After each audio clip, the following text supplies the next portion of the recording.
সারা সপ্তাহ তো বাসার মধ্যে বসে থাকি। শুক্র শনিবার আসলে আমাদের হই হুল্লা শুরু হয়ে যায়, কারণ সে সময় আমরা রায়ানের বাবার বাসায় চলে আসি। তো আমাদের ওই 2 দিন বেশ ব্যস্ততাই কাটে আসলে। দেখা যায় এখানে আসলেই কোনো না কোনো প্রোগ্রাম লেগেই থাকে, আর কোনো প্রোগ্রাম হলে রায়ানের বাবা আমাদের সাথে করে নিয়ে যায়। তো আমরা সেদিন আরেকটা বিয়ের প্রোগ্রামে যাচ্ছিলাম, তো ভাবলাম সবার সাথে একটু শেয়ার করি। আপনারা তো বলবেন আমরা শুধু বিয়েই খাই আর আমি বিয়ের ব্লগই দিতে থাকি। কি করব বলেন, প্রোগ্রামে গেলে ভিডিও করা হলে সবার সাথে শেয়ার করতে ভালো লাগে, তাই একটু ভিডিও করে রাখি আর শেয়ার করি। আর আমার বাচ্চারা অনেক পছন্দ করে ভিডিও করলে, রায়ান জায়ান অনেক এনজয় করে। আমি আসলে ব্লগ করা মাঝখানে বাদ দিয়ে দিয়েছিলাম, রায়ানের জন্য বিশেষ করে আবার শুরু করা হয়েছে। ও অনেক এনজয় করে আমার ব্লগ করা বিষয়টা।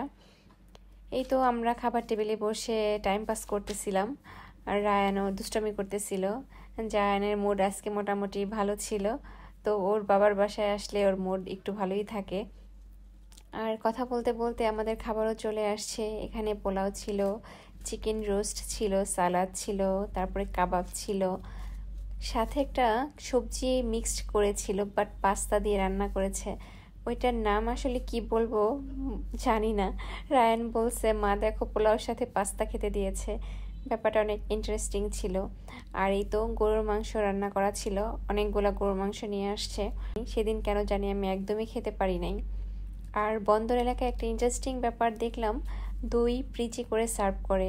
আমাদের এরিয়াতে যেমন হাঁড়ি ধরে দই নিয়ে আসে, এদিকটায় প্রিচি করে দই সার্ভ করে। আমাদের খাওয়া দাওয়া শেষ করে বের হতে যাব, সে সময় দেখি জামাই চলে আসছে। তো জামাইকে রিসিভ করার জন্য লোকজন গেট বন্ধ করে দাঁড়িয়ে আছে। সেই ফাঁকে আমরা দাঁড়িয়ে দাঁড়িয়ে গেট ধরা দেখতেছিলাম আর কি। আর চরম উত্তেজনা চলতেছে সেদিকে। বর চলে আসছে, সব গেস্টরা এখন একদম গেটের কাছে। তো সেই সুযোগে ভালোই হয়েছে, আমাদেরও বরকে দেখার সৌভাগ্য হয়ে গেল। আমরাও গেট ধরা দেখছিলাম, সবাই অনেক মজা করতেছিল। রিফাতের বিয়েতে তো আমরা অনেক মজা করছিলাম, সেটা মনে পড়ে গেল।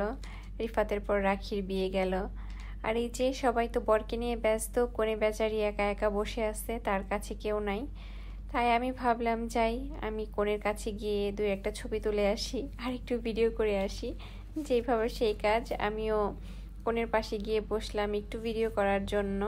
সুন্দরী বউয়ের সাথে বসে 2-3টা ছবি তুললাম আর একটু ভিডিও করলাম। একজন প্রফেশনাল ক্যামেরাম্যান এসে বলল আসেন আমি আপনাদের ভিডিও করে দিই, তো উনি ভিডিও করে দিচ্ছিল।